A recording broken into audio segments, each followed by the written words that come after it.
Top quality और consistent performance के लिए सिर्फ सिल्वर पंप्स एंड मोटर्स, नाम याद रखना। તો ડભોઈ તાલુકામાં દેવ ડેમના પાણીએ વિનાશ વેર્યો છે ને તાલુકાના અનેક ગામોમાં દેવ ડેમ અને ઢાઢર નદીના પાણી ફરી વળતા જ ખેડૂતોને રોવાનો વારો આવ્યો છે। ઢાઢર નદીના પાણીથી ખેડૂતને જમીનનું પણ ધોવાણ થઈ રહ્યું છે અને ખેડૂતોના ઢાઢર કપાસ, મરચી, ડાંગર સાથે દિવેલા, શાકભાજી સહિતના જે પાકો છે તેમાં નદીનું પાણી ફરી વળવાને કારણે ખેડૂતોને ભારે નુકસાન પહોંચ્યું છે, જેને લઈને ખેડૂતોએ સર્વે કરીને વળતર ચૂકવવા માટે પણ માંગ કરી છે। 15 વર્ષમાં જે પાણી નથી આવ્યું એ પાણી આ વર્ષે આવેલ છે। 60,000 ક્યુસેક પાણી જે છોડ્યું ત્યાંથી જ મને ખબર પડી ગઈ કે આપણા ખેતર તો ગયા। તો અત્યારે લગભગ એક અઠવાડિયાથી પાણી સતત જ ચાલુ છે, પાણી માજા મૂકતું નથી અને ખેતરમાં એટલું બધું પાણી ભરાય છે કે માલ બધો ખલાસ થઈ ગયો છે। તો અત્યારે અમે સરકારને એ કહેવા માંગીએ છીએ કે અત્યારે સર્વે કરવા માટે જે ટીમ આવવાની હતી હજુ આવેલ નથી અને વહેલી તકે આવે સર્વે કરે અને બધાને ચૂકવણી કરે, તો એ માટે અમે અરજ કરીએ છીએ।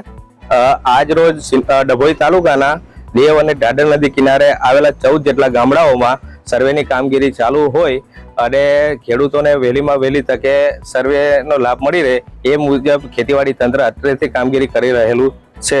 હવે અમારે ઢાઢર નદી તેમજ દેવ નદીનું પાણી પુષ્કળ વહી ગયું છે અને આજે 15 વર્ષ પહેલાં જે પાણી આવ્યું હતું એના કરતાં પણ ડબલ પાણી આવ્યા છે અને ખેતરોમાં અત્યારે પાણી લગભગ એક અઠવાડિયું થયું, હજુ પાણી ઓસર્યા નથી। દેવ ડેમમાંથી 60,000 ક્યુસેક પાણી છોડાતા ડભોઈ તાલુકાના ખેતરોમાં જ્યાં જુઓ ત્યાં આપણને પાણી જ પાણી જોવા મળી રહ્યા છે, તેથી ખેડૂતોને વ્યાપક પ્રમાણમાં નુકસાન થયેલ છે। આપ સીધા કેમેરાની અંદર જોઈ શકો છો કે જ્યાં દિવસો ત્યાં આપણને પાણી જ પાણી નજરે પડી રહ્યા છે। ખેડૂતોની માંગ એક જ છે કે જમીનનો અમારે અહીંયા સર્વે થાય અને અમને ફૂલ લઈને ફૂલની પાંખડી જે પણ મળે તે તો ફરીવાર ખેડૂત ઊભો થાય એવી ખેડૂતની માંગ છે। તથા ડભોઈના ધારાસભ્ય શ્રી શૈલેષભાઈ મહેતાએ પણ પત્ર દ્વારા મુખ્યમંત્રીને રજૂઆત કરી છે કે ખેડૂતોનું જલ્દીથી જલ્દી સર્વે થાય અને એમને એમનું વળતર ચૂકવાય। દીપક જોશી, ન્યૂઝ કેપિટલ।